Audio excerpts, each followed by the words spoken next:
Hello বন্ধুরা, পাঁচফোড়নে তোমাদের সবাইকে স্বাগত। আজকে আমি তোমাদের সঙ্গে শেয়ার করব নিরামিষ বাঁধাকপির একটা রেসিপি। আর আমাদের বাড়িতে সাধারণত এটা প্রায়ই হয়ে থাকে। তো নিরামিষ বাঁধাকপি করার জন্য আমি কড়াইতে তেল গরম করে নিয়ে ওর মধ্যে গোটা লঙ্কা আর তেজপাতা ফোড়ন দিয়েছি। তারপর ওর মধ্যে আমি জিরে আর কালো জিরে ফোড়ন দিয়েছি। ফোড়নটা ভালো করে ভাজা হয়ে গেলে ওর মধ্যে আমি আলুটাকে অ্যাড করে দিচ্ছি।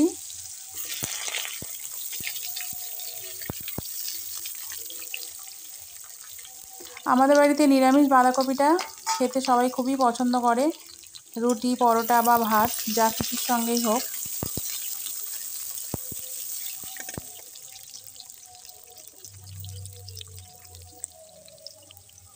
তো এখানে আমি আলুটাকে খুব ভালো করে ভেজে নেব।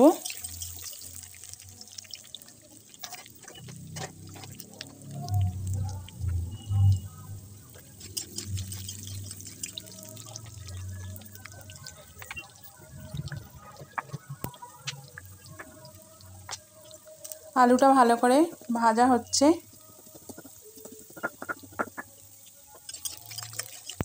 দেখো লাল করে ভাজা হয়ে গেছে। এবারে এর মধ্যে আমি বাঁধাকপিটাকে অ্যাড করে দিচ্ছি।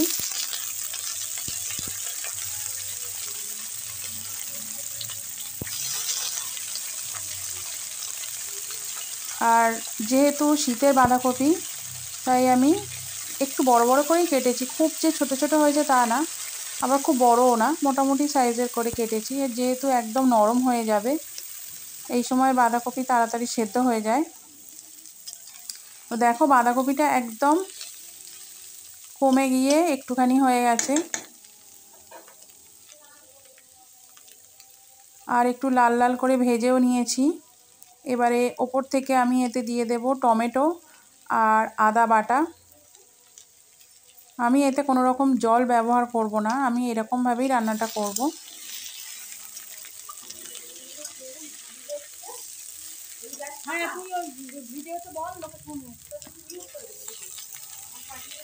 আদা আর টমেটোটা দিয়ে খুব ভালো করে কষে নেওয়ার পরে আমি এতে দিয়ে দিচ্ছি হলুদ গুঁড়ো, চিনি আর জিরে ধনের গুঁড়ো।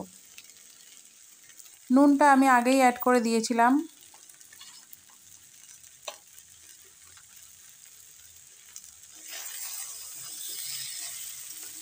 যেহেতু নিরামিষ বাঁধাকপি, তাই একটু মিষ্টিটা বেশি দেওয়া হয়েছে। মিষ্টি মিষ্টি হলে খেতে ভালো লাগবে।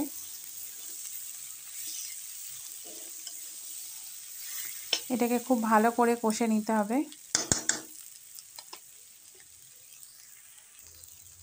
তো আমাদের বাঁধাকপি অনেকটাই কষা হয়ে গেছে, আলুগুলো প্রায় সেদ্ধ হয়ে গেছে।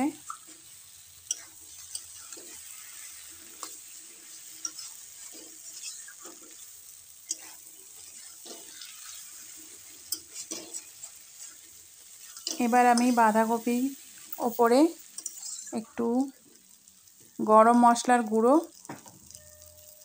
ছড়িয়ে দেব।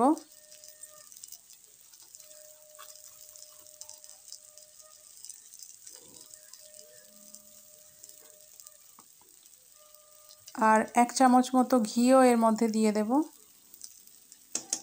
যেহেতু এটা নিরামিষ রান্না হচ্ছে, তাই এর মধ্যে ঘি আর গরম মশলাটা ব্যবহার করলে এটা খেতে খুবই সুস্বাদু হয়।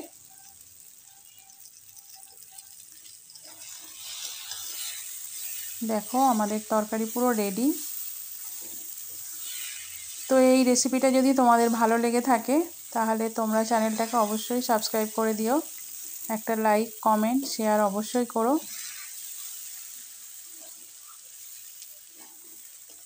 তো এখানে দেখো পুরোপুরি বাঁধাকপিটা রেডি হয়ে গেছে সার্ভ করার জন্য।